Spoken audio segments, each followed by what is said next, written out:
Falar para você que está acompanhando mais um episódio da FenaBom, que literalmente está pegando fogo hoje tá.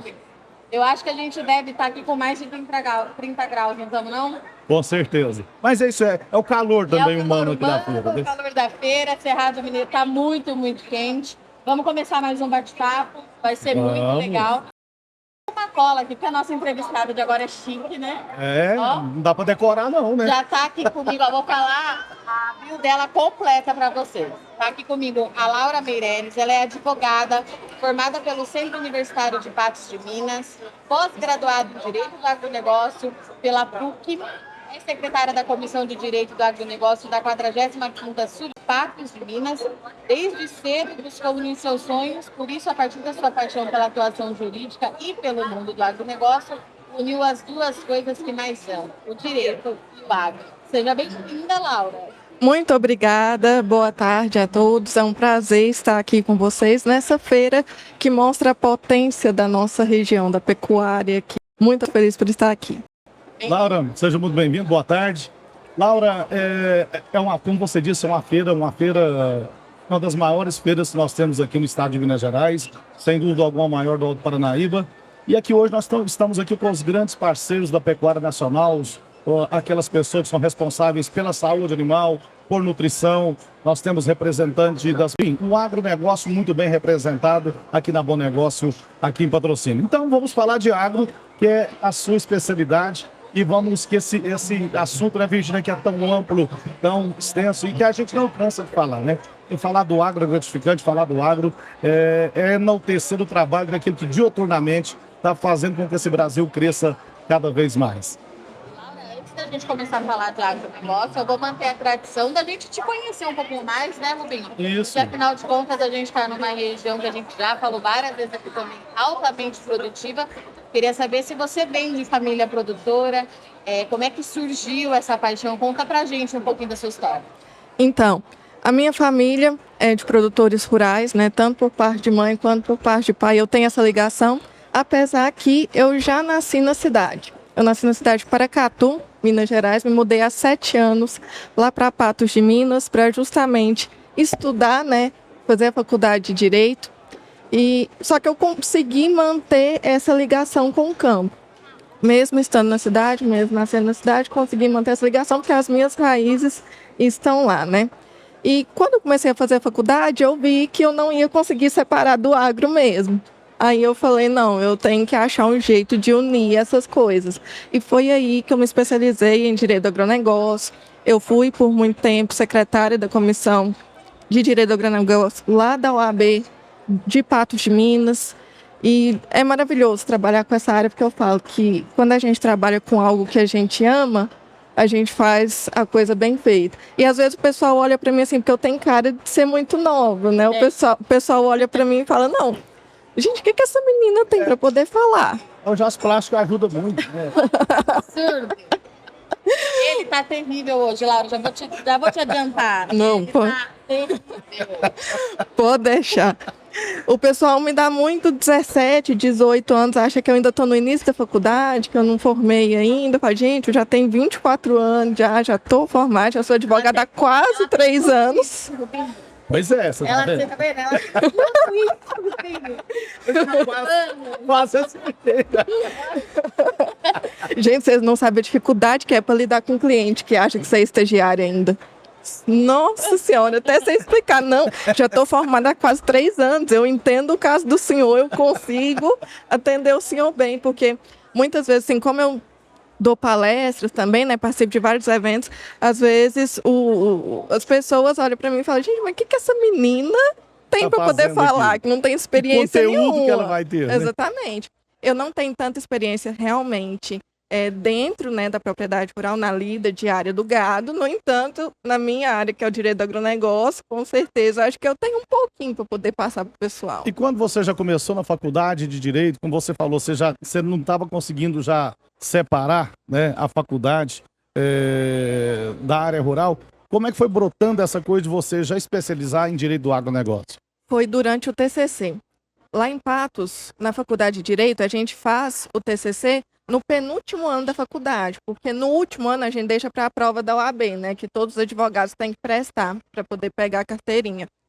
E aí, no TCC, eu comecei já a tentar fazer ele já no terceiro ano da faculdade. Eu já queria fazer os trem mais rápido para poder adiantar e tudo. Eu ficava pensando, gente, eu vou falar de quê? Mas o que vai ser um tema bom, que vai chamar atenção, que eu possa, né, redigir sobre isso? E aí eu fui falar de uma das minhas maiores paixões, que são os cavalos, e fui pesquisar a lei que regulamentava, né, a equidiocultura, que é o agronegócio do cavalo no Brasil. Encontrei um projeto de lei lá novo, que até hoje não foi aprovado, escrevi sobre ele, mas até hoje não foi aprovado. E aí eu consegui realmente falar, não, dá para poder juntar. E foi a partir da escrita do trabalho de conclusão de curso em si, que eu vi, não, tem o direito do agronegócio, existe essa área, eu consigo trabalhar nessa área, e aí fui especializando já desde o penúltimo ano da faculdade. Já estou voltada para isso. E hoje você atua exclusivamente com o direito do agronegócio? Hoje, exclusivamente com o direito do agronegócio. Ô, Laura, é um tema assim que nós passamos por uma pandemia que parece, né, como a gente já falou aqui, né, Virginia, parece que foi tão há tanto tempo, mas na verdade foi ontem, né? Exatamente. Isso, né? Então, o que que a gente viu? Houve uma dificuldade muito grande para os produtores, enfrentaram uma dificuldade, uma barreira muito grande. Nós tivemos aí uma volatilidade das coisas, porque umas subiram demais, porque era a lei era a demanda, era a oferta e a procura. E com isso, muitos produtores ficaram prejudicados, muitos produtores não deram conta de cumprir, né? Por exemplo, com pagamentos de financiamentos, de créditos que haviam adquiridos aí nas instituições bancárias. Você lidou muito com esse tipo de situação? Sim, infelizmente foi uma coisa recorrente lá no escritório que chegou, principalmente depois da pandemia. Eu atendo muito cliente do café. Aqui é uma região, né, Cafeira, maior produtor de café, né, patrocínio, que a região é muito boa para o café. E A Laura não gosta de café. eu gosto de café especial. A Virgínia não gosta de café, né? Ela juntou duas aí que não gostam de café. Ah, não. Eu falo que eu sou chata com café. Eu gosto só do café especial. Ainda bem que você mora aqui, né? Porque pra fazer um café ruim aqui, o cara tem que ter. Exatamente. Aqui dá trabalho, né? Aqui dá trabalho. Mas, infelizmente, a gente lidou bastante com essa questão da renegociação das dívidas rurais, né, com o alongamento, porque tem várias formas, a gente tem que ver qual foi o caso do produtor, o que aconteceu. No caso dos meus clientes do café, tiveram questão de geada que interferiu, Isso, né? tivemos uma geada terrível aqui, né? Exatamente, já vem, se eu não me engano, de 2 ou 3 safras já Isso. seguidas, que os meus clientes estavam tendo prejuízo, e a solução foi buscar junto ao banco, né, tentar alongar e fazer de uma forma que o produtor consiga pagar, porque ele é que sustenta o Brasil. Se o produtor não puder produzir, como que a gente vai fazer? E é o que ele sabe fazer, É o que né? ele sabe fazer, ué. É a grande verdade, é isso. Teve, por conta da pandemia, por conta de geada, por conta das condições climáticas diversas, e aí a gente não pega só o café, chuva de granizo, enfim, você pega. Isso. Eu percebi também que nos últimos anos, acho que porque as incidências dos eventos climáticos ela foi mais agressiva, muitos produtores também foram prejudicados pelas pequenas faltas, né, de seguro rural. Isso. Quando ele contratou, ele achou que ele estava seguro, que podia acontecer alguma condição climática diversa. Igual quando a gente tem seguro de carro, né? Isso. E aí, na hora que teve o problema, de fato, não aconteceu, não teve esse suporte. Essa é uma visão que eu tenho vendo de fora. Aconteceu muito isso mesmo? Aconteceu com esse cliente em específico, eu estou dando um exemplo dele aqui, que sofreu muito com as geadas, né, na lavoura de café dele. Aconteceu justamente isso. Ele tinha contratado o seguro até então parecia ser um excelente negócio, né, que ele estaria protegido. A hora que veio a quebra de safra, o seguro não cobria, assim, o valor que o seguro ia pagar para ele era irrisório. Perto do montante que seria. Exatamente. Aí a gente deixou o seguro, né, para lá, falou, não, vamos recorrer das outras formas, porque isso aqui realmente não vai te adiantar de nada. É uma coisa que a gente fala, que é o seguro imprestável, Que ele parece que é bom. Ele é a quando você vai- solução de momento, depois eu viro um grave Depois, problema. exatamente, depois ele não cobre nada. O produtor tem que ficar muito atento a isso, muito. E aí, como é que ele faz para ficar atento a isso? Você acha que é importante que ele tenha um advogado que acompanhe essas transações? Isso, é importante que ele tenha um profissional competente junto com ele lá quando ele fazendo no banco já. Porque lá na negociação com o banco, tendo o advogado junto, ele vai ler, vai entender, vai saber passar para o produtor que, olha, essa cláusula aqui não pode ficar de jeito, essa não pode, essa não pode. Porque, assim, o que acontece muito ainda é que eles impõem para a gente um contrato para a gente assinar e nem dá tempo da gente ler. Então, o Isso. produtor tem que tentar correr disso e manter um profissional da confiança dele por perto para poder mandar. Olha, eu estou querendo contratar esse produto, esse serviço. Olha para mim, o que você acha, se é viável, se não, se vai me dar bons resultados, se não. Porque senão o produtor vai ficar naquela insegurança mesmo. Acaba que algumas instituições financeiras elas não agem de uma forma muito honesta com o produtor. Então, vai empurrando São para as cima dele qualquer As coisa. famosas entrelinhas, eles contratam. Né? Exatamente. Fica, né? Exatamente. E E eles aqui a- nem dão tempo de ler. E as menores letras que causam os maiores problemas. E aí, Exatamente. quando aconteceu esses problemas, esses últimos problemas todos, né? Eu parei e daí a primeira coisa que a gente faz, né? Principalmente quem não está no campo, trabalha com agronegócio, não tá no campo, fala, gente, mas como é que não leu? Né? Como é que não leu tudo? Aí um produtor, eu perguntei para um produtor, falei, mas o senhor não leu? Aí ele falou assim para mim, tudo que você vai comprar, você lê tudo? Ele falou, então, a gente tem essa péssima mania de não prestar atenção nos hábito. detalhes, é um hábito, né? Mas trouxe muito, muito, muito prejuízo. Em toda a cadeia. Em toda a cadeia, porque daí vira, né? Vira uma bola de neve, vai passando. Aquilo que a gente falou, vai afetando todos os setores, né? Não tem jeito. Exatamente. E, Laura, me conta uma coisa assim. Eu trouxe essa questão da condição climática, porque é uma pauta que a gente tem falado bastante, mas tem alguma outra ação, tem algum outro problema que o produtor encontre que várias vezes, assim, ou que é recorrente você precisar defendê-lo?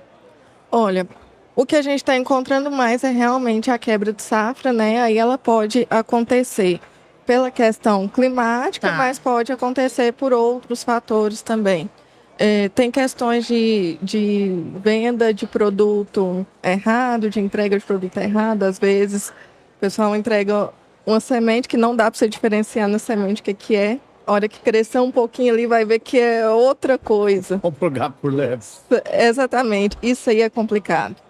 Isso aí é bastante complicado. E acontece muito? Acontece, É recorrente? não tanto quanto a quebra de safra, mas infelizmente acontece. Gente, Você tá vendo? Infelizmente. pra mim é novidade. Esse pra mim é novidade.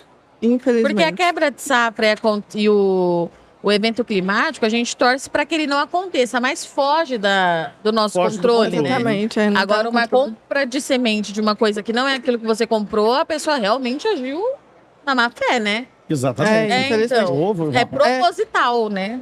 Houve uma desatenção ali, né? que a gente fala. Vamos chamar, advogada é chique, né? Eu já ia chamar de criminalidade. Nós usamos os termos mais técnicos. né? Olha, houve uma desatenção. Muito grande, diga-se de passagem. Como assim, né? Eu comprei uma coisa. Olha.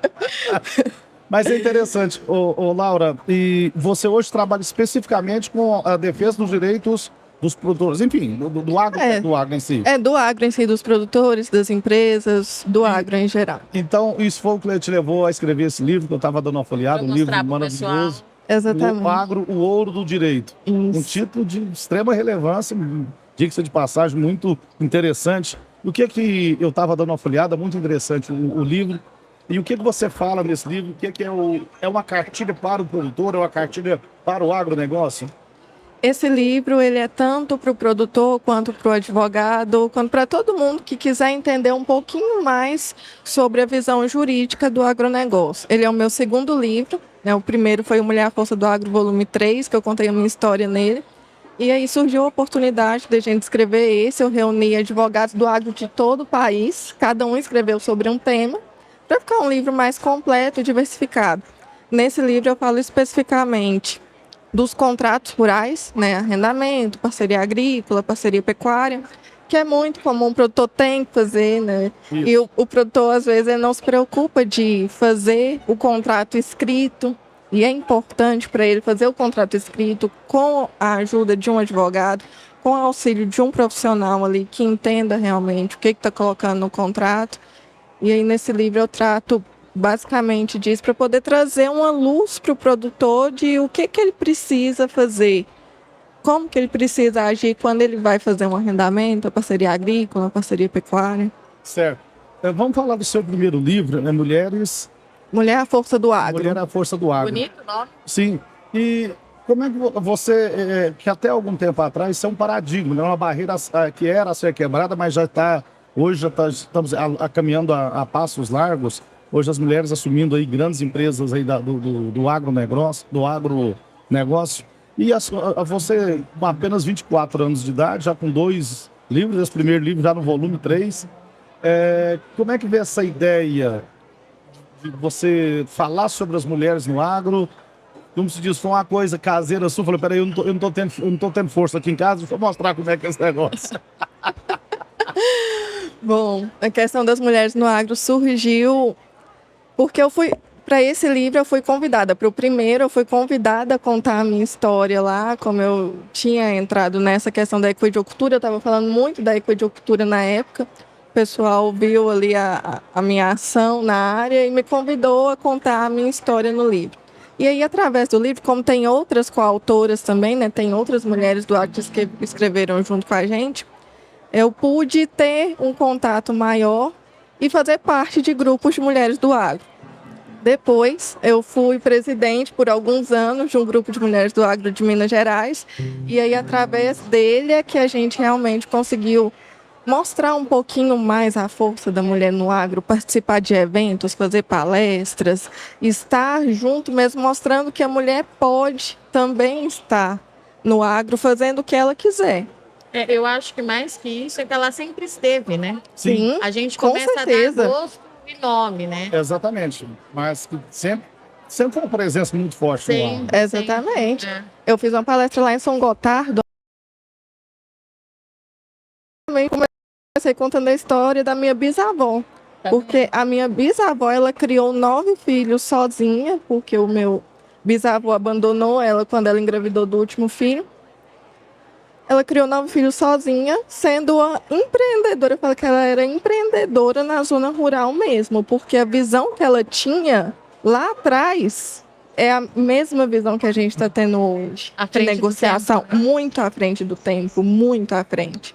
Então, assim, realmente resgatar isso de que a mulher está, sempre esteve, pode continuar, e a gente pode trabalhar em cooperação, trabalhar todo mundo junto, por um Isso. benefício maior, que é o agronegócio. E você vê, hoje, cada ano que passa, né, Virginia, a gente está vendo as mulheres ocupando cada vez mais espaços. É interessante, até ontem a gente falava da questão das máquinas agrícolas de hoje, a tecnologia que é empregada, e a gente vê muitas mulheres hoje pilotando grandes tratores, grandes colheitadeiras, grandes máquinas, ou seja, fazendo aquilo que ela quer, né? Dominando veículos pesados. Nós já vemos hoje nas estradas mulheres pilotando aí bitrens, né? Grandes caminhões. Então, ou seja, a mulher vai ocupando esse espaço que antes parecia ser só um universo masculino. Exatamente. É uma coisa que eu falava que era um sonho, que eu sempre quis falar isso, e agora eu posso falar isso, porque eu sou tratorista, eu tirei minha carteirinha. Fiz meu curso, agora eu dirijo, piloto trator, sei plantar, sei fazer tudo que precisar. Era um sonho que eu tinha e, assim, não tinha tanta oportunidade. A hora que teve a primeira oportunidade, eu falei, vamos nessa, é agora. Gente, mas como é que faz isso? Aí tá lá no trator, depois se escreve. É muito parecido, né? Será que ela tem só 24 anos mesmo? Tá enganando a gente, ó. Mas eu acho que é interessante quando você fala de resgatar a história, porque eu acho que a gente está num momento muito chave disso, de se apresentar, de estar, de ser, né? Mas a gente não pode também esquecer o que já foi escrito, porque eu brinco assim, Exatamente. que alguém engatinhou para que a gente pudesse andar e alguém vai correr porque nós estamos aqui agora. Isso. E aí, Rubinho, eu acho que a gente volta de novo numa pauta que a gente já falou várias vezes aqui esse ano, da questão cultural, Isso. educacional. A nossa missão agora, da minha geração e depois da dela, eu acho que é justamente quebrar esse ciclo, né? Isso. O discurso de que não dá para estar em qualquer lugar, porque dá, né? Desde que você seja o que você quer fazer, por que não, né? E eu acho que é importante também a gente ter em mente que não é uma competição, Exatamente. né? Não é, porque a gente ainda tem quem acha que é uma competição. Porque está querendo ocupar espaço que não é dela ou que não é para ser. Primeiro de tudo, quem é que foi que disse que não era, né? Eu acho que o ponto é esse. Mas também é preciso ter essa cautela para não esquecer o que já foi feito, entender que nós ainda temos muita coisa para fazer e que o horizonte ele é infinito. Infinito. E se nós formos juntos, né, homens e mulheres, vai ser muito mais fácil para todo mundo. É muito mais prático, é muito mais produtivo. E eu acho que é esse discurso que a gente tem agora como missão, quebrar esse discurso e essa fala de que não dá para ser e que não é um lugar meu, ou dela, ou de quem quer que seja, e de que é uma competição, porque de fato não é. Quem vê isso ainda hoje como uma competição ficou lá atrás. Exatamente. Né? Ficou lá atrás. Não é, a gente pode trabalhar em conjunto tranquilamente. Agora, interessante, Virginia, a Laura falando da questão da bisavó dela. Isso há quantos anos? Então, Em uma outra situação, isso acontece até hoje, né? Sim. Isso é um fato que aconteceu a bisavó, ou seja, 3 gerações, mas acontece hoje. Há um inconveniente, igual no caso dela, o bisavô abandonou a família. Fosse outra mulher com outro tipo de atitude, no caso da bisavó dela, com tantos filhos, eu vou vender a propriedade e vou para a cidade, porque eu não tenho condições de ficar aqui, né, aqui na fazenda e criar os meus filhos aqui. Mas olha a atitude. vou ficar, né? Vou ficar, e fez dali da fazenda, fez ali do meio rural, mesmo com toda a dificuldade da época, com certeza eram tempos muito mais difíceis. Com certeza. E conseguiu ali criar uma família. Né? Sim. Fez daquele lugar a sua subsistência e conseguiu, enfim, dar uma boa educação aos filhos e dar um prosseguimento àquilo que era um sonho dela. Sim, com certeza. E assim, uma educação que minha avó fala que foi a melhor que ela podia receber. A gente vê a dedicação que ela teve para com todos os filhos, mesmo sendo sozinha, mesmo tendo que trabalhar. Fazendo papel de pai. Assim, e ela conseguiu passar essa visão para todos os filhos de que no meio rural há prosperidade. Aí já da geração da minha avó para minha mãe, muitos já vieram para a cidade. Na minha geração, acho que eu e meus primos todos, nós já nascemos na cidade. Não teve nenhum da minha geração que nasceu na zona rural. E aí já entra em uma outra pauta minha muito importante, que é o que eu luto mais atualmente, que é fazer o jovem voltar para o agro. Porque se for todo mundo vindo para a cidade, vindo e permanecendo aqui na cidade, quem que vai produzir daqui a alguns anos? A gente tem que voltar para a zona rural, a gente tem que se capacitar, a gente tem que entender como que funciona. Nós falamos muito nas nossas pautas aqui desse podcast, essa questão do filho ir para a cidade, se capacitar, voltar para a fazenda para fazer uma gestão diferente. Exatamente, com um olhar mais moderno, né? Observando as técnicas novas que estão sendo usadas, como que a gente pode aumentar a produtividade. Então, novas ferramentas. Exatamente. Né? Exatamente. A gente tem que observar isso para poder trazer o melhor para a zona rural, mas fazer o jovem voltar para o agro. E como você vê isso hoje? Como o papel da mulher hoje no agronegócio, dentro do agronegócio? Mostrar que a gente pode estar lá, que a gente pode fazer. A mulher, ela tem um olhar muito atento. Às vezes a gente percebe mínimos detalhes ali que podem salvar uma fazenda, dependendo da situação. Então, mostrar que a gente tem esse cuidado, a gente pode exercer isso. E principalmente hoje, juntando com essa pauta minha do jovem, eu acho que a mulher, quando ela é mãe, ela trazer seus filhos também para dentro do agro, ela mostrar, porque a mulher ela tem um papel muito importante, assim como o homem, mas ela, ficando mais com os filhos, ela tem um papel muito importante, fundamental na educação deles, e ela pode mostrar, olha, filho, o agro é bom, a gente tem prosperidade aqui dentro, você pode ficar aqui que você vai dar certo. Você pode ir, se você quiser, e você pode ficar na roça também. Então, o papel da mulher hoje é realmente unir o que já foi feito, trazer a visão cuidadosa nossa para o agro e levar as próximas gerações para permanecer no agro. A gente vê isso, a gente também já com vários entrevistados nossos falaram isso também, né, Virgínia? Você tem que mostrar para o seu filho que o agro, ele dá resultado. Isso. Você não pode falar que a lavoura, mostrando que a lavoura é ruim. Sim. Você não pode falar que o leite é ruim. Você tem que mostrar uma gestão efetiva para ele que ali dá resultado. Sim, Porque exatamente. se todo dia você falar, o leite é ruim, a lavoura, a soja é ruim, o milho é ruim, aí você tira o incentivo e a vontade dele permanecer ali na fazenda. Ninguém quer ficar em um lugar que é ruim. O Toninho, que é presidente da FAENG, que é a Federação de Agricultura e Pecuária de Minas Gerais, ele sempre fala isso. Ninguém quer ficar em um lugar que é ruim. Então a gente tem que mostrar para o jovem o quê? O agro é bom, aqui você consegue trabalhar, é bom. E trazendo para essa questão do leite, esse ano a gente teve lá, a FAENG organizou, junto com as autoridades lá, o Minas Grita pelo Leite. Minas Grita. Isso, Minas Grita. Minas Grita pelo Leite. Podcast tentando lembrar o nome do movimento. Minas Problema Grita. de Jade, data, lembro das coisas. Foi o Minas Grita pelo Leite. Lá saiu que tinha 7 mil produtores, mais de 7 mil, mas era mais. Eram uns 9, 10 mil. E esse movimento foi importante para mostrar que o produtor rural unido, ele tem muita força. Às vezes o produtor ele não tem essa visão. Ele não sabe o poderio de fogo que Exatamente, ele tem um poder assim incrível. E unidos, a gente consegue muito. A FAENG, a Federação de Agricultura e Pecuária de Minas Gerais, ela está trabalhando pelo produtor rural mineiro, ela está lá à disposição para poder lutar pelo produtor e justamente esse movimento foi um dos que mostrou a força do agro de Minas e gerou bons resultados, porque pelo menos o governador esteve no evento, né? Ele viu a força.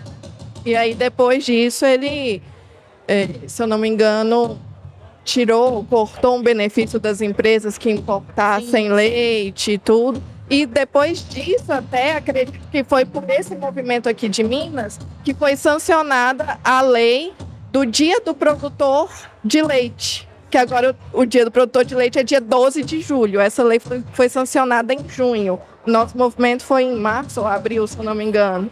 Então, o produtor ele tem essa força. Ele só precisa perceber isso. E a união é fundamental. Exatamente. É na união que a gente encontra força para lutar pelo que a gente quer para o agro. A gente falava aqui, o ano passado, nessa mesma época, a gente estava aqui fazendo a cobertura da Fenabom, o leite vivia um momento terrível. Né? Sim. Vivia um momento que não dava nem jeito, tinha nem como falar. Sim. Ele não fechava nem o custo de produção. Uhum. E a gente falava exatamente isso. Ninguém lembrou, nós pelejávamos para lembrar que o movimento que começou em Minas Gerais. Aí o Rio Grande do Sul imediatamente adotou o mesmo sistema, Isso. São Paulo. Ou seja, fechou também uma barreira para esse leite que vinha de fora, né? Sim. Sem imposto nenhum, sem nada. Ou seja, então a partir do momento que começou a taxar esse leite para chegar nos estados, o nosso leite teve valor agregado. Porque nós não podemos competir com a Argentina ou com o Uruguai, que o gado produz naturalmente, é de alta produção, né? Tem um subsídio do governo, então nós não podemos competir. O nosso custo de produção aqui ele é muito alto. Sim. E esse movimento que começou em Minas com os produtores mineiros, ele fez a diferença no Brasil. Prova disso, nós estamos vivendo um momento, não ainda que o leite onde ele deveria estar, mas pelo menos hoje o produtor paga suas contas. Sim, com certeza. Minas foi pioneira. Minas é pioneiro em várias coisas, como o programa também Movidos pelo Agro, que é um programa da Federação Mineira de incentivo ao uso do etanol. Minas é pioneira. A gente tem que ter orgulho de estar nesse estado aqui, porque nós somos fortes. Muito bom. Mas é checa, mas é joia. Exatamente aí. Eu falo que Minas é meu país. Isso, É amei. meu país. Laura, muito obrigada pela sua participação, pela disponibilidade. Enquanto mulher do agro, da comunicação, eu acho que a única coisa que eu posso te dizer é não pare, né? Porque eu sou mais velha que você e a gente precisa justamente disso, né?